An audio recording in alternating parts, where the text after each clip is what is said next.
Hey everybody, welcome to church. We are super glad that you're here joining us as we continue in our current series with Stronger Together. It's been great to learn practical ways that we can grow in our relationship with God and with those that are around us. Amen. And today we'll have some time of musical worship. We'll get to hear an awesome talk, and we'll also continue talking about our Christmas offering, which is coming up pretty soon here, and what partnering with that will look like. Beyond the Christmas offering and some worship, we're also going to take communion together at the end of the message. So between now, this moment, and the end of the message, make sure you grab some crackers, some juice, wine, English muffins, maybe a whole ham. I don't know what you've got, but grab what you need for communion, and then you can participate with us at the end of the message. A ham sounds amazing right now. A ham sandwich. Right now we're going to kick off our gathering together by song, so let's jump into worship.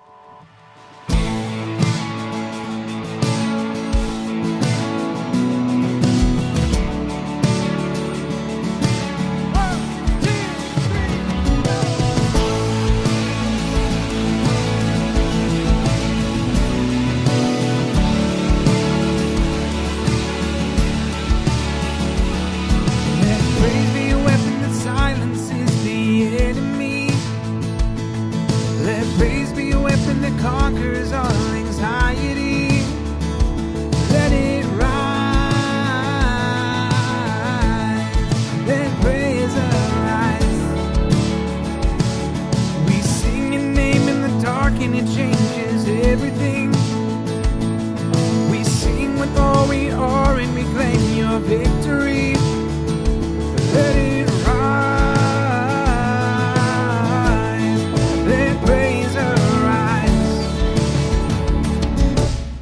We'll see you break down every wall. We'll watch the giants fall. Fear cannot survive when we praise you. The God of breakthroughs on our side, forever lifting high. With all creation crying out, we praise you. Oh, we praise you.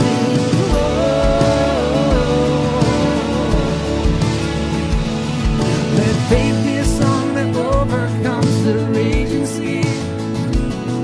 Let faith be a song that calms the storm inside of me. Let it rise. Let faith arise.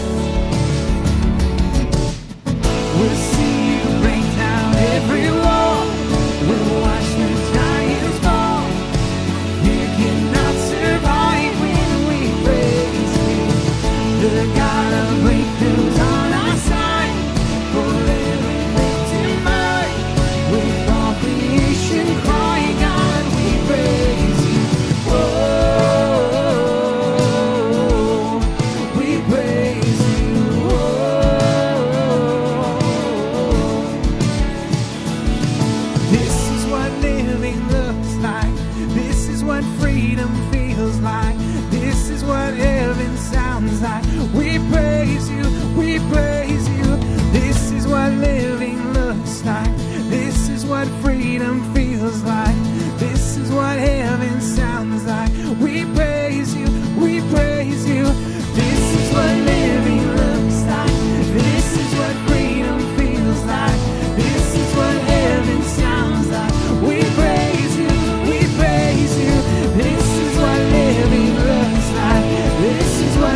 Exodus 14:13-14 says, "But Moses said to the people, 'Do not be afraid.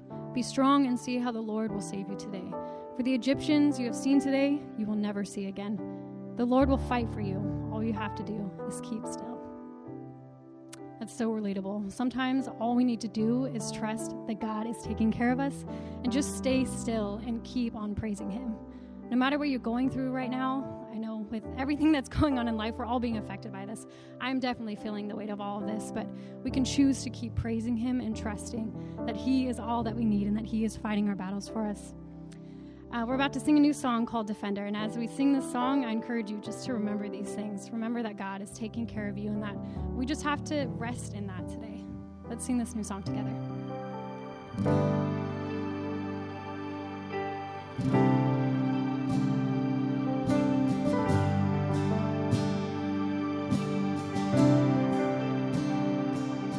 You go before, I know that you've even gone to win my war.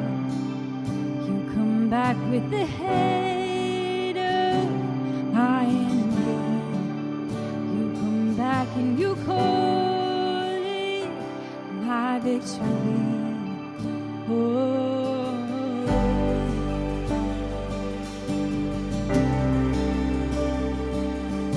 Go before, I know that you've even gone to win my war.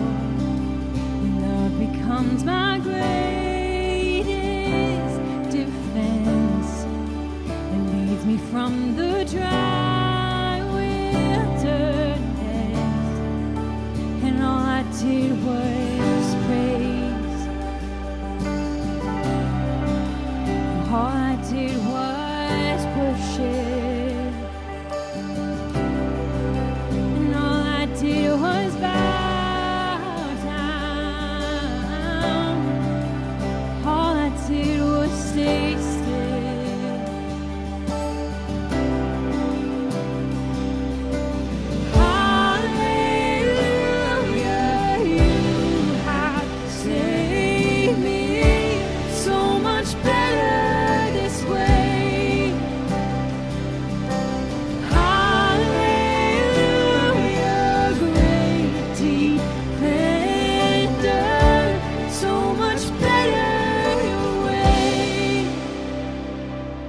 You know before I do where my heart can see to find your truth.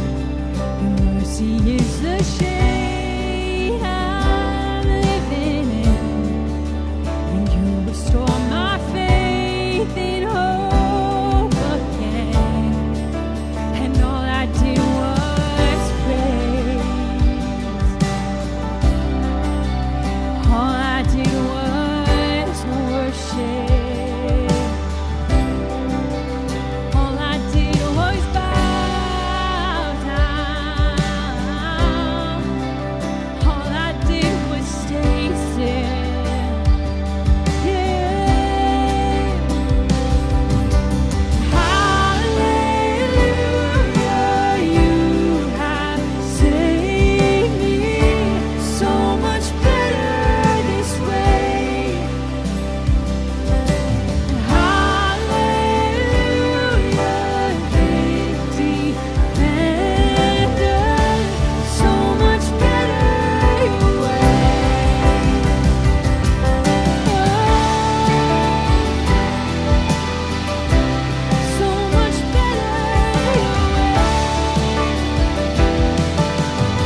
Hey, let's pray together. God, thank you for being our defender.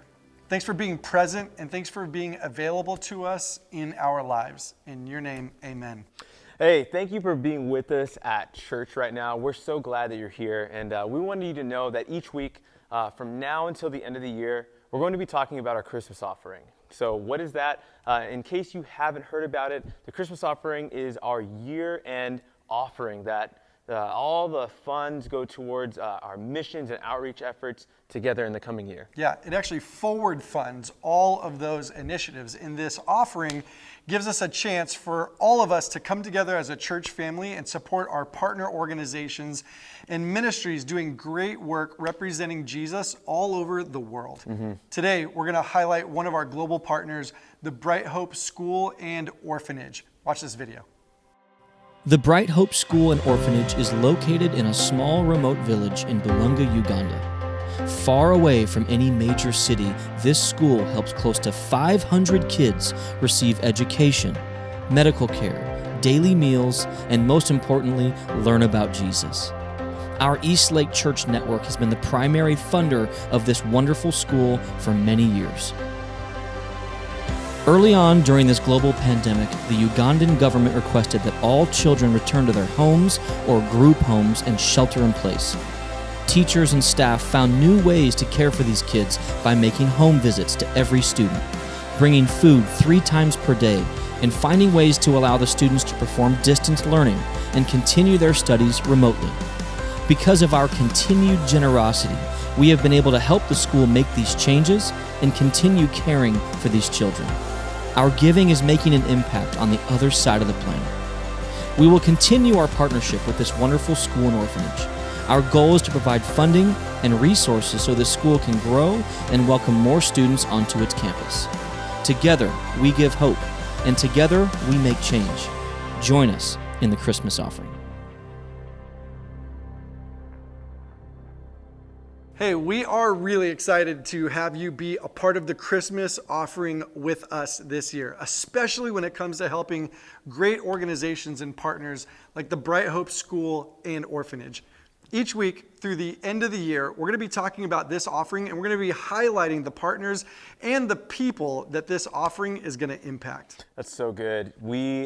It's going to be awesome. And what we're asking each of you to do right now is just to listen to the stories and take time to pray and talk with your family. This isn't just something that you're consider as a family what you guys can do and pray about together, and take a few weeks to figure out what your part will be in the Christmas offering. If you would like to get more information, hear more details about this offering, just visit thechristmasoffering.com. Yeah, that's right. Everything can be found on the website as far as the partners, the projects, and how you can play your part. Giving to the Christmas offering is always over and above our regular giving. It's a time for us to go beyond giving our tithe and to really step into generosity together. And we always ask for 100% participation. That's every person and every family member involved. We want everyone who calls this church their home to play a part and help us make a difference. So we're probably wondering, when does this all begin? Of course. When is this going to start? We're going to kick off the Christmas offering on November 22nd with our first and best weekend. This is the weekend that we are asking everyone to give something towards this offering. It's okay if you can't give the full amount of the first and best weekend, but we want all of us to do something. So just whatever it is, first and best weekend, we'll kick off Christmas offering season. Yeah, it's going to be awesome. So be thinking about that on the 22nd on our first and best weekend. I want to invite each of you to consider serving with us also as we enter into this holiday season. We're going to continue to offer weekly serving opportunities for you and your family. So if you want more information there, simply text Be the Church to 67076, or you can email us at info@torreypines.church. So good. We got something coming up pretty soon here. And every week when we gather together, we have the opportunity to give, not just to the church, but through the church and support its mission here in San Diego. Yeah, it's true. It's important for you to know that everything we do around here, right, whether it's our online services like this one, our pop-up services on the lawn, our student and kids programs, whether it's outreach or community partnerships, all of that happens because people just like you support the church. I'd love to invite each of you right now to be a part of supporting our church in this moment. So good. Student ministry, I had to give a little Yeah, pump I saw for that. it. I saw it. Yeah, because student ministry is the best. Okay, so if you came prepared to give today, you can text generosity to 67076 or visit torreypines.church/give. We also want to remind you that we will be taking communion together at the end of the message. So if you haven't gone to the closet, gotten the crackers, gotten the juice, whatever you have, wherever you're sitting, just get ready to do that. We'll have a few minutes to do that at the end of the service. Absolutely. Listen, today we're continuing with our series, like I had said, with Stronger Together. And this is week number 9. Let's jump in with Pastor James Grogan, who will be leading us in part 2 of this message.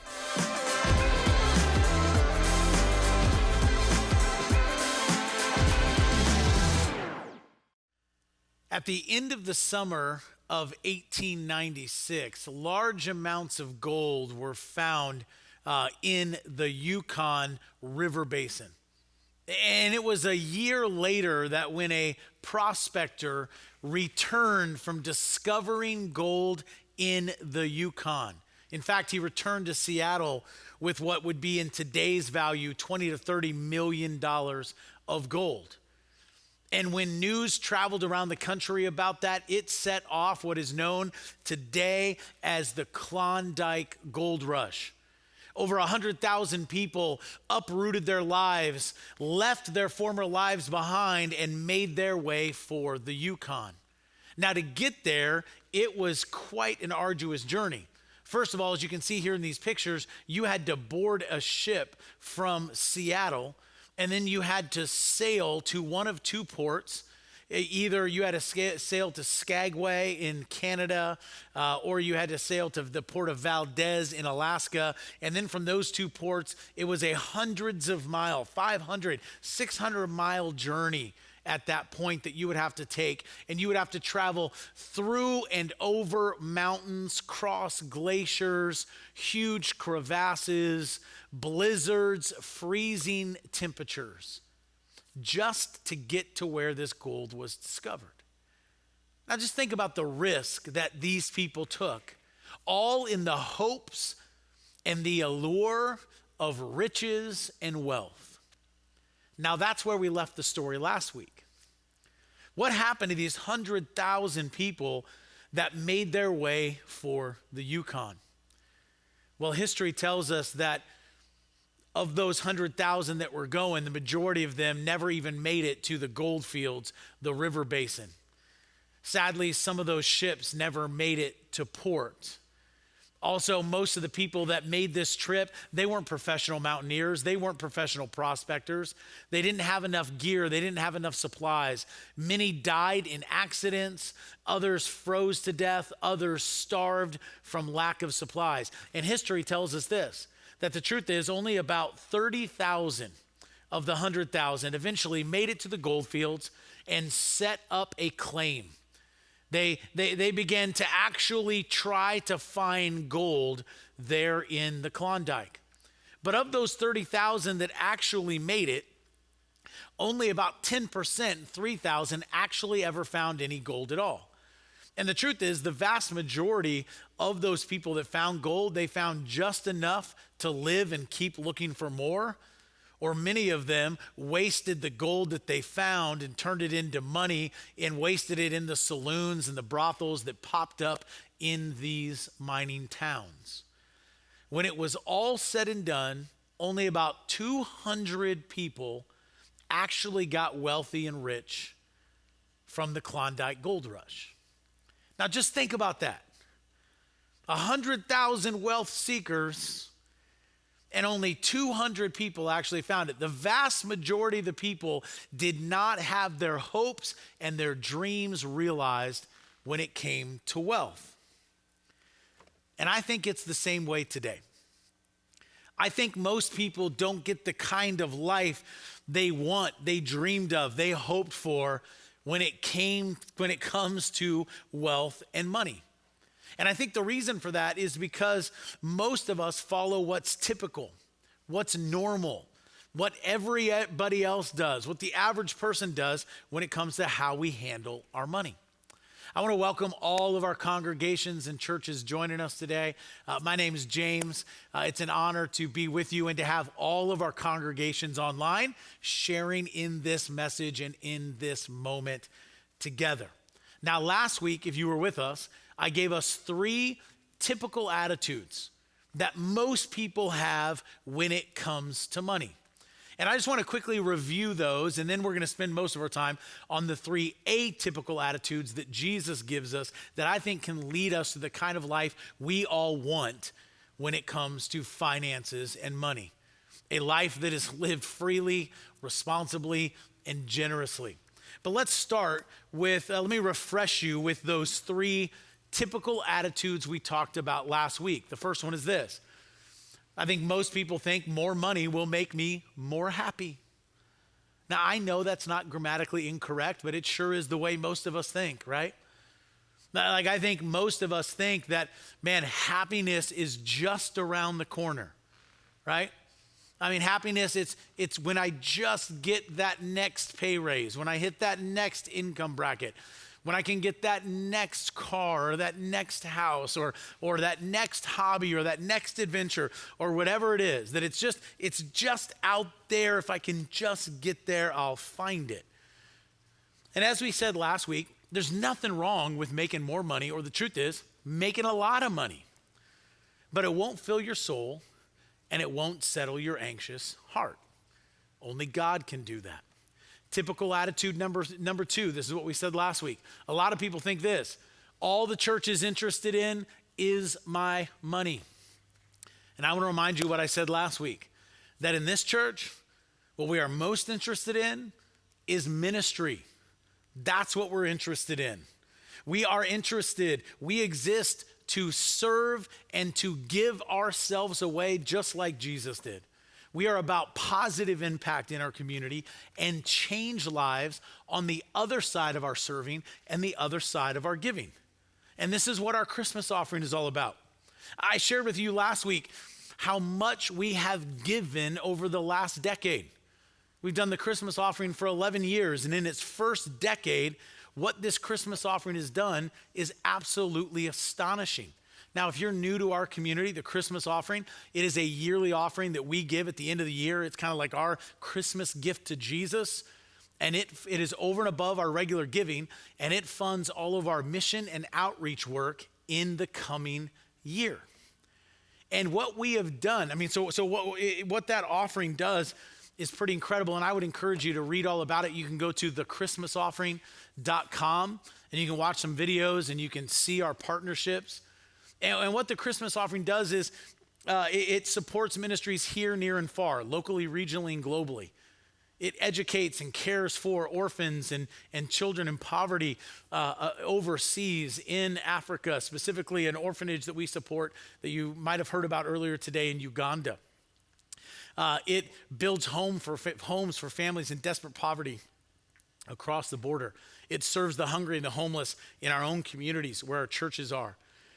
It serves those that are in prison, helps people in rehab. It starts new churches to reach new people in new communities, and a whole lot more.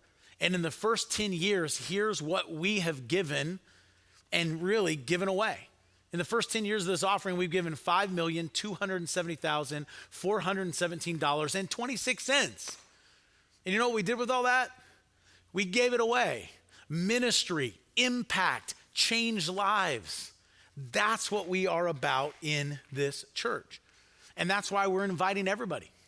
100% of all those who are part of our church family, whether at a physical location or online, to give to the Christmas offering this year.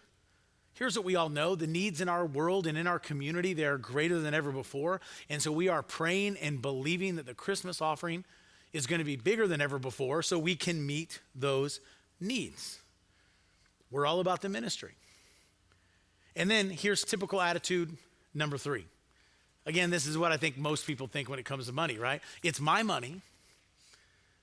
And because of that, I can do whatever I want with it, right? Hey, it's mine, and I can do whatever I want with it. Well, you know what? People in Jesus' day had a very similar attitude when it comes to money, that it was theirs, and they could do whatever they want with it. And so what Jesus did to kind of push back on this attitude and this mentality is he told a story in Matthew chapter 25. And from this story, we're going to look at now, and this is where we're going to spend the rest of our time, 3 atypical, different, not normal attitudes when it comes to money. And I just want to encourage you to really lean into these, because here's the reality. If you want what most people don't have when it comes to how they live financially, you're going to have to do things that most people don't do. You're going to have to think in ways that most people don't think. And this is what Jesus offers us through this story today. Jesus is teaching, and he constantly says things like this. He says, the kingdom of heaven is like. In other words, the ways of living in God's kingdom, in God's ways, they're a little bit different. And to help people understand what living in God's kingdom, living in God's ways is like, Jesus most often told stories, parables, a short story with a point or multiple points. And that's what Jesus does here. And so Jesus says the kingdom of heaven is like, and here's where we left it last week. Again, it will be like a man going on a journey, Jesus says, who called his servants and entrusted his wealth to them. To one, he gave 5 bags of gold, to another 2 bags, and to another 1 bag, each according to his ability. Then he, the owner, went on his journey. Now, right up front in the story, let me just ask this question. Whose wealth was it? Was it the owner's or was it the servants? Yeah, obviously, it was the owner's wealth. What did he do? At the beginning of the story, the owner entrusted his money to them, and then he left them responsible for it, and he went on a trip. So right at the beginning of the story, Jesus is introducing us to atypical attitude number 1. And here's atypical attitude number 1. I am not an owner, but a manager of God's money. Now, I know that is a crazy atypical attitude.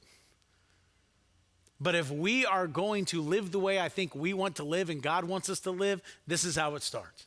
Where we look at our resources, we look at our life, and we say, I am not an owner, but I am a manager of God's money. The 3 servants in the story were managers. They were stewards of the owner's resources that he had given them. And friends, that's why every financial decision is a spiritual decision. Did you know that? That every financial decision that you or I make, it is a spiritual decision. Why? Because we're making decisions with resources that aren't ours. They're his. We are just the managers. We're the stewards of the resources that God has entrusted to us. Now, again, I know this is a crazy way to look at and think about our resources, but I'll tell you this, it's a freeing way to view our resources. And this is important for us to understand, because if you're a Jesus follower, understanding this is so important, because if you want God to bless this area of your life, I mean, if you're watching this today, I have to believe at some level you want God to bless every area of your life, but God can only bless the areas of our life that we give him control over. And so if we want God to bless us financially, guess what? He has to be in control. We have to be submitted to him when it comes to our finances. Let's go back to the Jesus story and see what these 3 different servants did. Let's keep reading. Here's what it says. Jesus said, the man who had received 5 bags of gold went at once and he put his money to work, and he gained 5 bags more. So also, the one with 2 bags of gold, gained 2 more. But the man who had received just 1 bag went off, dug a hole in the ground, and hid his master's money. Now, at this point, I think we can all figure out the metaphors that Jesus is giving in this story. Obviously, the owner in this story represents God. And he's the one that provides everything we have. He's the one that gives us our ability to earn. Our very ability to work is a gift from him. And God has put on loan to us a certain amount of stuff, a certain amount of money, a certain amount of resources. Now, just like this story, we don't all have the same amount of resources, do we? Some of us have a lot, 5 bags. Some of us have a little, 1 bag. Some of us, right in the middle. Kind of, we don't have a lot, we don't have a little. Maybe we just have just enough. But the point of the story that I think we can already see is that Jesus is saying, whatever you have, a lot, a little, or somewhere in between, whatever you have is a gift from God. And how you use his resources that he's given you, it definitely matters. And that leads us to atypical attitude number 2. If you're taking notes today, you can type this in or write it down. I'm responsible to advance the owner's goals, not my own. I mean, if God's the owner and everything I have has been given to me by him, then I'm responsible to advance the owner's goals, not just my own. And in Jesus' story, what did the first 2 servants do? They invested, they put the owner's resources to work, and they got a return. And what did the third one do? Out of fear, maybe out of some laziness, he played it safe, and he did what he wanted, and he just buried it in the ground. When I was in college and back in high school, my last summer after high school, I had a summer job for 3 years where I worked for a large real estate company in my hometown, and I worked in the property maintenance department of that real estate company. Now, my hometown is where the University of Illinois is located. Every fall, 50,000 college students descend on my hometown and live there until the next May. They go home for Christmas break and then usually a week of spring break, but they're there in my town. So here's what that means. There's a lot of real estate. There's a lot of condos. There's a lot of apartments that those students take up. And so this company in the summer would hire a whole lot of workers, high school, college-age kids like me, to go into all of these apartments that college kids had lived in and refurbish them before the next school year. Now, I'm sure you can only imagine, or you can think back to when you were in school, how college kids treat apartments. Let's just say I don't think any of them ever got their deposit back. And so my job and my team's job was that we would go into these apartments and then we would follow the list of, usually it was landscaping out front, painting either the whole place or part of it, ripping out the carpet, or maybe shampooing, washing the carpet. But here's the thing. When I walked into those apartments, I didn't do what I wanted to do. It wasn't my decision what carpet got replaced and what carpet got shampooed. It wasn't my decision what walls were just touched up and what walls were repainted, what holes were left and what holes were repaired. No, it was the owner's decision. When we walked in, for every apartment, we already had a list where the owner said, this is what I want to do in this apartment. This one is just touch-up paint. This one is total paint. This one is shampoo the carpets. This one is rip them all out. I was serving the owner's goals and the owner's agenda every day I went to work. And so let me ask you a question. How about you? Whose goals are you advancing with your resources? Just yours? I mean, do you view everything that comes to you as just for you? Or do you view yourself as a manager, as a steward, who is advancing the owner's goals, not just your own? You see, every time I worship God and I give through our local church, and my wife and I do that twice a month, every time we get paid. She works, she's a labor and delivery nurse, and so every time she gets paid and every time I get paid, we worship God through giving first. And every time I do that, what I'm doing is I'm participating in God's kingdom work, his ministry through our local church, in our community, and in our world. I'm choosing to be part of advancing God's kingdom agenda and his kingdom goals, not just my own. Now, let's go back to the Jesus story and see what happens with these three servants. Here's how Jesus concluded the story. Jesus said, after a long time, in other words, the owner was gone for a long time, the master of those servants returned and settled his accounts with them. Now, just go back one if you guys could on the screen there. Settled his accounts with them. What just happened here? Well, there was a day of accountability, right? The owner entrusted his workers with his wealth. And there was a day where he was coming back to say, hey, what did you do with my money? With what I gave you? Now, I'm going to skip ahead in the story in just a second.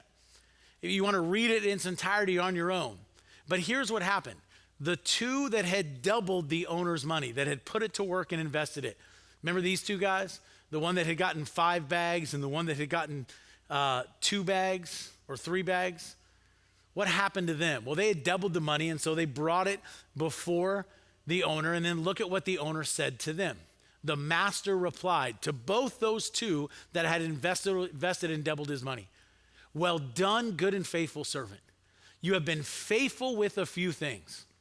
I will put you in charge of many things. Come and share in your master's happiness. Now just leave it right there. What just happened? The ones that had invested it, had put it to work for the master's goals, the master's agenda. What happened to them? They were blessed and they received more. That's what happened to them. But what happened to the servant that had just 1 bag and he showed back up with just 1 bag? He had just buried it in the ground. What did the master say to him? Well, I'm glad you asked. Look at what Jesus said. His master replied to that one, you wicked and lazy servant. And then to the guards nearby, he said, so take the bag of gold from him, the lazy servant, and give it to the one who has 10 bags. And throw that worthless servant outside into the darkness where there will be weeping and gnashing of teeth. Now, that's not a Jesus story where it all ends happily ever after for everyone, is it? Well, what is Jesus saying here? Well, again, I think you can see it. The point of this story at the end is this stark contrast between these 2 different types of servants, one known as the lazy servant and the other 2 profitable servants. Jesus is letting us know that a day of accountability is coming when the master will ask us what we did with the resources we've been given. Not just our money, our life, our stuff, our time, our talents. What did we do? Did we just play it safe? Did we just spend them all on ourselves? Did we bury ourselves in our job? Did we bury ourselves in our house, in our kids' activities, in our hobbies? Or did we invest ourselves and our resources in God's kingdom purposes too? And the reality is we all have a day of accountability coming where we are going to stand before God and we are going to have to give an account of how we used what he gave us here in this life. And in that moment, friends, we're all standing on our own. I can't answer for you and you can't answer for me. What did I do with what God gave me? But I'll tell you what, I can answer that question collectively for our entire church network. As the pastor, lead pastor of our church network, I can tell you this. We are not going to be the lazy servant in this story. We are not going to play it safe and just bury God's resources in the ground until this pandemic is over. We're just going to sit back and, oh man, once this is done, then we'll be able to do real ministry again. No, we're not going to do that. What are we going to do? We're going to be the profitable servants. We're going to take what God has given us, investing it and using it in God's kingdom work to make a difference and reach people for Christ. And we've been doing that since the beginning of this pandemic. We're going to continue to be adaptable and flexible and faithful. We're going to keep starting and trying new things, whether that be with our kids, our students, or our adults. We're not going to sit back and just bury God's resources in the ground and wait for better days. No, we're going to meet people in their point of need right now during these days. That's what this story is all about. And I'm asking you to join me. If you are a Jesus follower and this is your church, give faithfully and regularly. Trust God with your money. And that leads to this last atypical attitude. Atypical attitude number 3, if you're taking notes. I demonstrate who the owner is by honoring the owner first. I demonstrate who the owner is by honoring the owner first. My wife, Rebecca, and I have been atypical, different, weird, kind of crazy in how we handle our money for now 23 years of marriage. I don't have the time today to list all the weird, crazy, atypical ways that we handle our resources, but I want to give you our system. I want to share with you kind of the foundation, the main principle that has driven the way that we handle resources for 23 years. And it has allowed us to have and do different things without going into debt. It's allowed us to be more generous than we ever thought possible. And if you've been around in our network or in our church, I have taught this literally dozens and dozens of times. And so I just want to give it to you today because, again, it is the foundation for how I live when it comes to money. And it's super complicated, so I want you to watch really close and try to follow along. Are you ready? Here it is. Every time my wife or I, and I mentioned she works, she's a labor and delivery nurse, so every time her or I get paid, here's what we do. There's 10 of these here. Every time we get 10 or more of these, here's what we do. We give the first 1 or more to God. Then we save the second 1 or more for ourselves, for our future. And then, look at all that. We live on the rest. We do whatever we want with all of this. Now again, I know that was really, really complicated, so let me just do it again because I want to make sure you get this. This is what has driven my life and how I live, how I give, how I save for the last 23 years. Here's what I do. Every time that I get 10 of these, every single time, doesn't matter if I get a lot of these or just 10 of these. I get 10, 100, 10,000, 100,000, whatever I get, every time I get these, I take 1 or more, at least 10%, and I give it back to God first.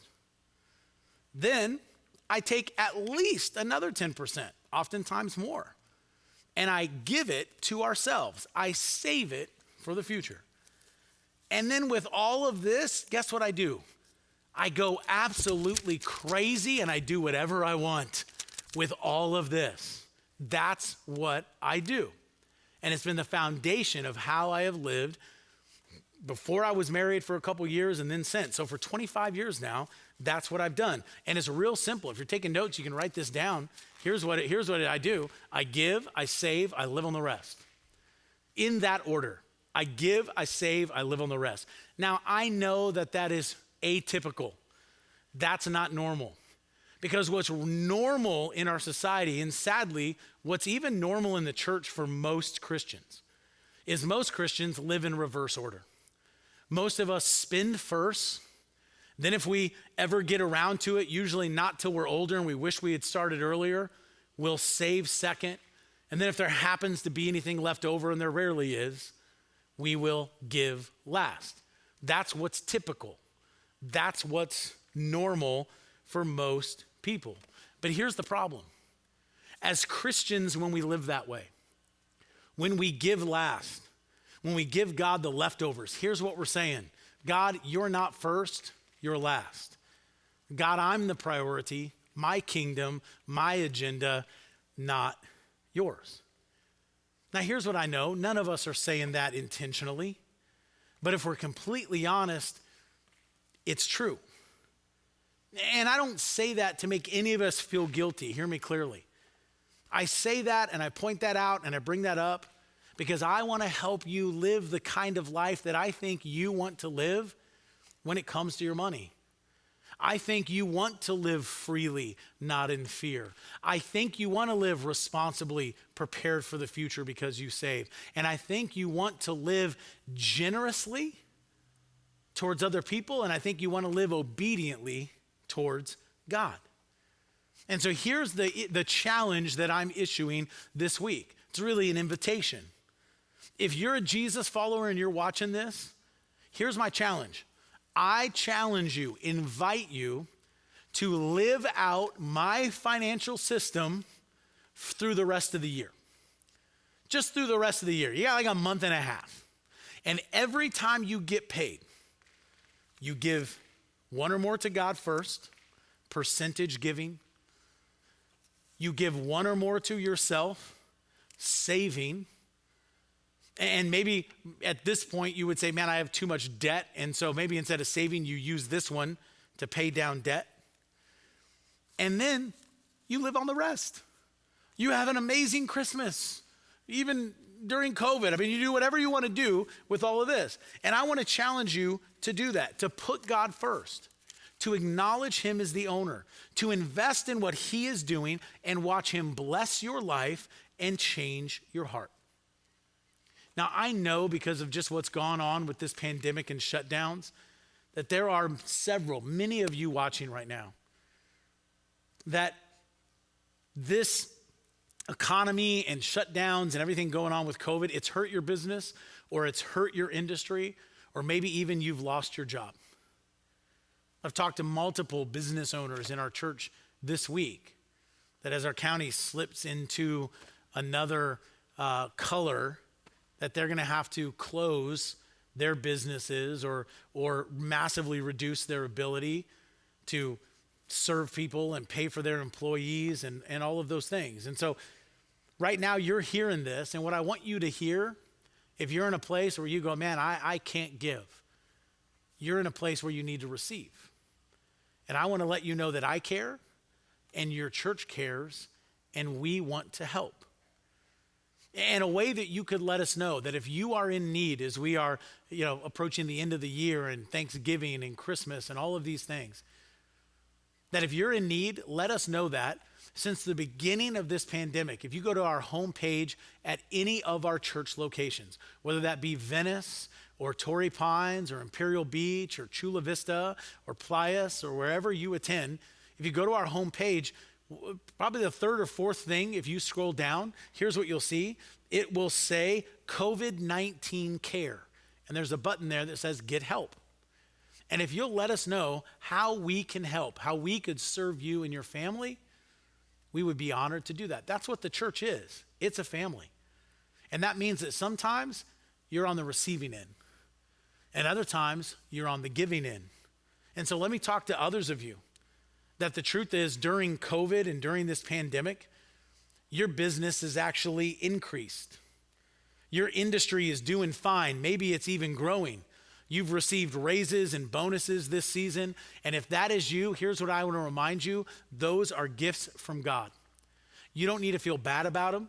You don't need to feel guilty about it. But you also don't need to hoard it all for yourself.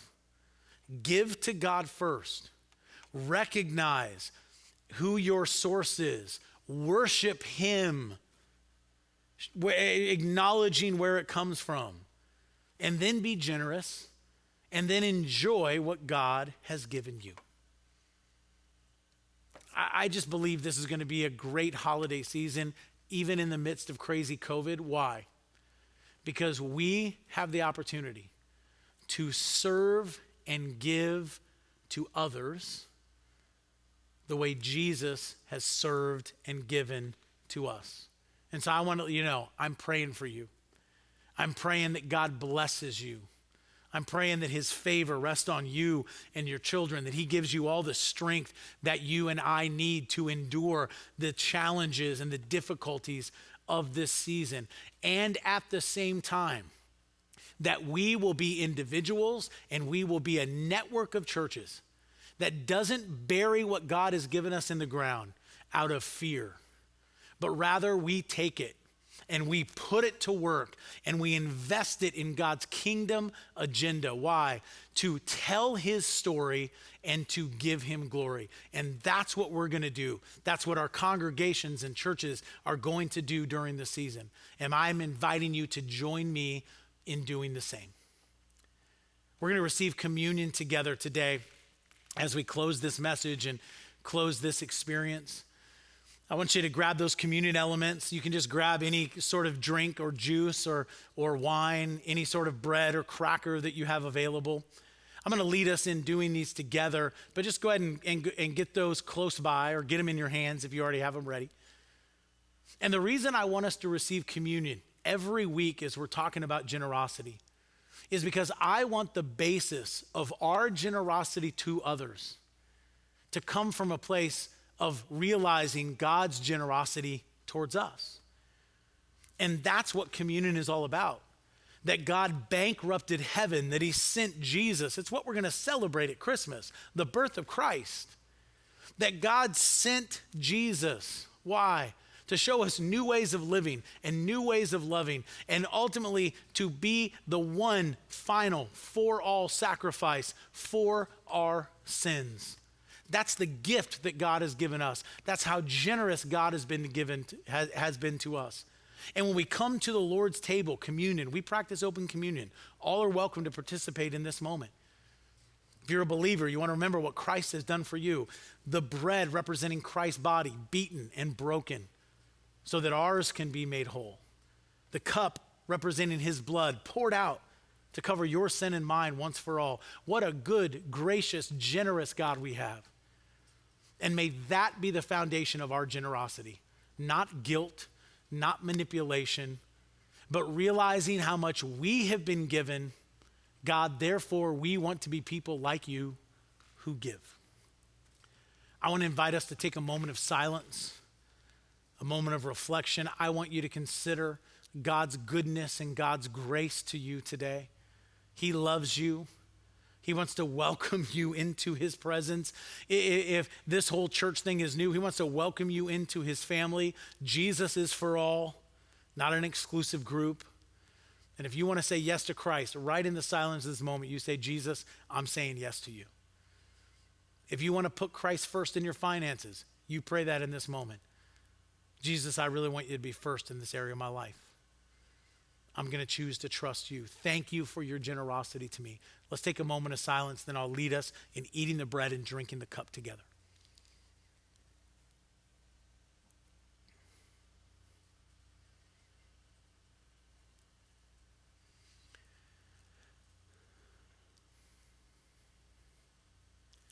If you'll go ahead and take the bread in your hands. At the very first communion, Christ took bread and he broke it and said, this is my body broken for you. Let's eat the bread and remember the generosity of Jesus to us.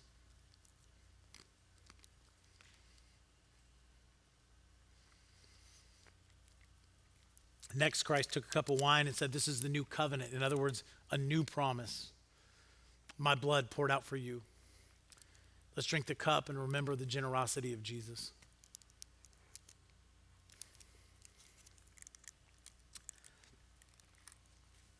Would you pray with me? God, we thank you for your generosity to us in Christ. We thank you for the gift of communion, something tangible to touch, to taste, something physical to remind us of the great sacrifice that Christ gave that changed the spiritual landscape for everybody, that all are welcome into Christ's family, into God's family through Jesus and Jesus alone. That through the cross we have forgiveness of sin. Through the resurrection we have the promise of new life. And we say thank you today. And God, would your generosity towards us be the basis of our generosity to others.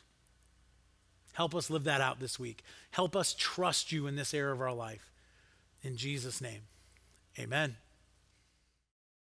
Pastor James challenged us all with a great word. Now, here's what I'm hoping. If you decided this week or maybe last week in part 1 of this message that you're going to take a deeper step with Jesus, or maybe you're going to just walk with him a little bit closer, maybe you'd let us know, right? You'd let us, the team, know. You'd let the folks here at the church know. You can do that really simply by texting New Start to 67076, or if you're watching on Facebook, you could just let somebody, one of the hosts, know right in the comment section right there. Nick, we're not done though, right? We're not done. We want to end this day well. We want to end it on a high note, and we're going to jump into another worship song together. So until we see you guys again, let's jump into worship. See you guys.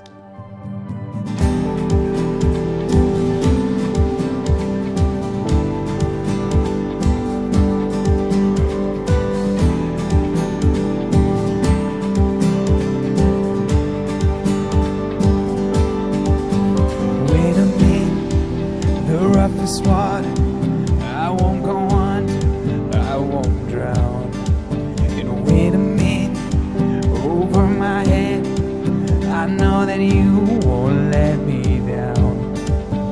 When I'm broken and down to nothing, I know that you are always up to something good. That you are always up to something good. You'll make a way, whatever it takes. Nothing your love won't endure. I know that you are always up to something good.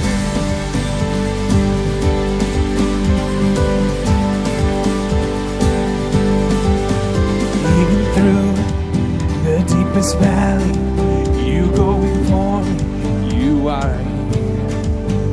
For I know you'll never leave me, your love surrounds me, I won't fear.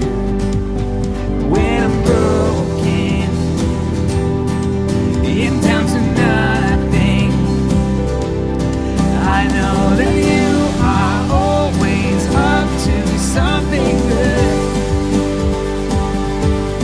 I know that you are always up to something good. You'll make a way, whatever it takes.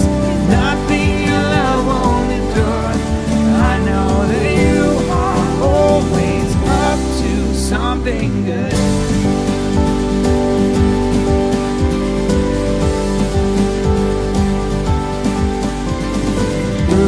Darkest night, you are on my side. You are always faithful. Through my fear and doubt, you will lead me out. You are always able. Through the darkest night, you are on my side. You are always faithful. Through my fear and doubt, you will lead me out. You are always able.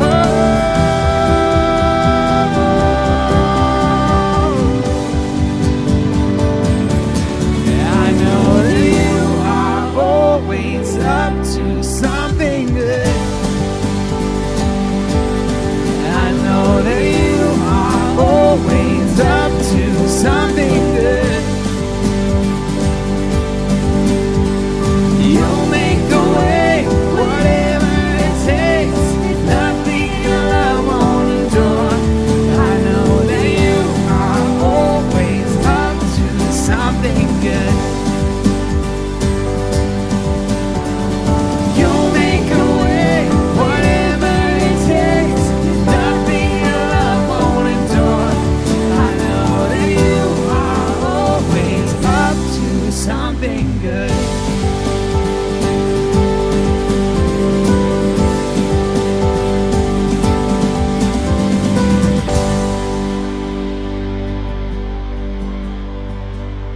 Thanks for joining us today. We'll see you on the next stream.